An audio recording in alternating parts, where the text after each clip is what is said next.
Mummy जी, चाय ले लीजिए। अरे कलमुही, तेरे हाथों से तो चाय पीते हुए भी डर लगता है, कहीं इससे तेरा रंग मुझ पर ना चढ़ जाए। अगर इन्हें इतनी ही शर्म होती तो मेरे इतने हैंडसम भाई को इस तरह फंसाती नहीं। बानी और शिवम की लव मैरिज हुई है।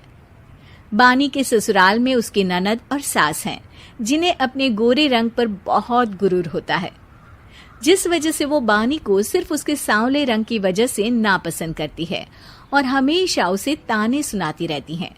बानी उनकी सभी जली कटी बातें सुनकर चुपचाप वहां से चली जाती है। तुम माँ और छोटी को कुछ बोलती क्यों नहीं? मम्मी जी बड़ी हैं, हर छुटकी ना समझ, इस तरह उन्हें उल्टा जवाब देना सही नहीं।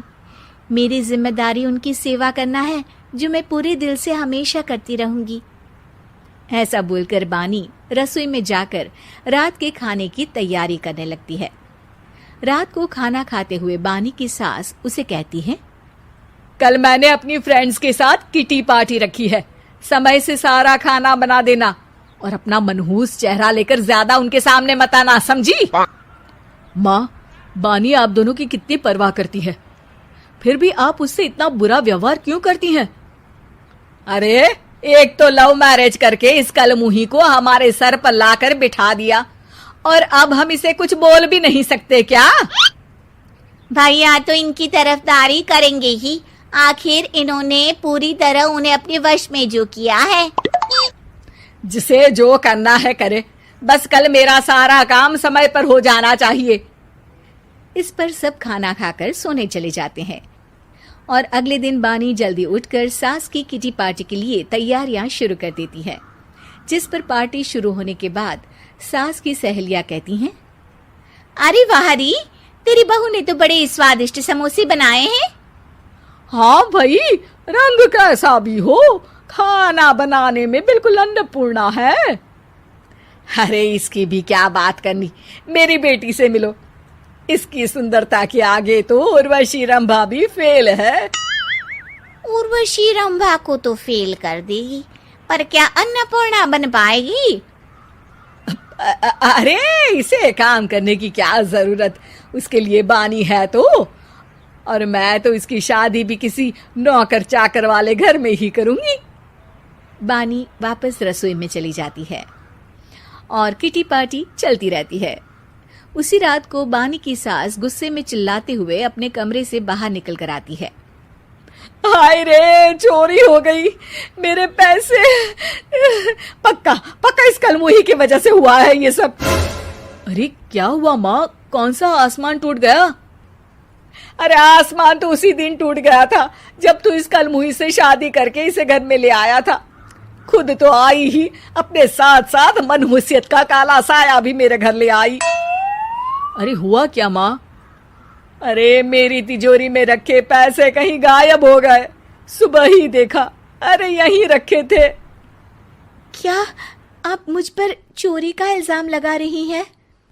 अरे काली बिल्ली पर भी क्या कोई मनहूसियत का इल्जाम लगाता है? ऐसा बोलकर बानी की सास वहां से चली जाती है, जिसके बाद शिवम और बानी बात करने लगते हैं। देखो, मम्मी की बात का बुरा मत मानना, वो बस परेशान है ना, इसलिए कुछ भी बोल गई। वो परेशान नहीं, मुझसे नफरत की वजह से ऐसा बोलकर गई हैं। उन्हें मैं हमेशा एक आंख नहीं सुहाती। देखो बानी, अगर तुम चाहो तो हम दूसरा घर लेकर वहां शिफ्ट कर सकते हैं। आखिर तुमसे प्यार करके तुम्हें अपनी जिम्मेदारी पर इस घर में लेकर आया हूं, इस तरह टॉर्चर नहीं होने दे सकता। अगर आप साथ हैं तो मुझे किसी चीज की टेंशन नहीं, और आखिर वो हमारी बुजुर्ग हैं, हम उन्हें और छुटकी को इस तरह अकेले छोड़कर कैसे जा सकते हैं? इसके बाद बानी भी अपने कमरे में चली जाती है और अब हर रोज उसकी सास की तिजोरी से पैसे गायब होने लगते हैं।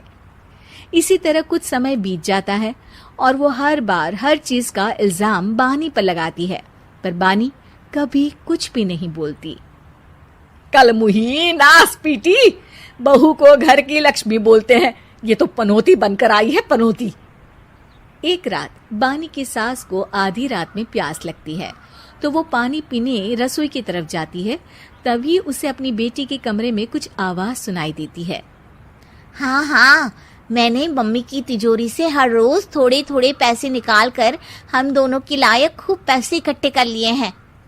और मम्मी आज तक उस सब के लिए भाभी को ही जिम्मेदार समझती है। तुम बस जल्दी से आकर मुझे यहाँ से ले जाओ और हम कहीं दूर जाकर शादी कर लेंगे। मम्मी को कुछ पता नहीं चलेगा, सब मुसीबत खत्म।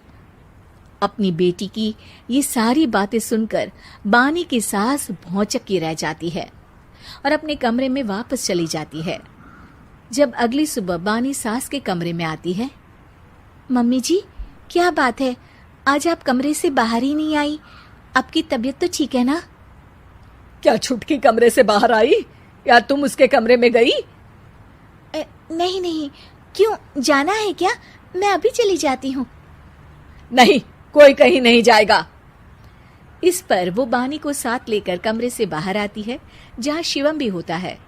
वहां उसकी सास बोलती है, छुटकी मेरी तिजोरी के सारे पैसे लेकर अपनी माँ के बारे में कोई ख्याल करे बिना किसी लड़के के साथ घर छोड़कर चली गई। और बहू, तुमने मुझ जैसी सास की सेवा करने के लिए अपने ही पति के साथ दूसरे घर जाने से मना कर दिया। मैंने हमेशा तुम्हारा रंग देखा अच्छा ही नहीं, जो मेरी सबसे बड़ी गलती है। मुझे माफ कर दे बेटा। और इसके बाद बानी की सास कभी अपनी बहू की तारीफ करते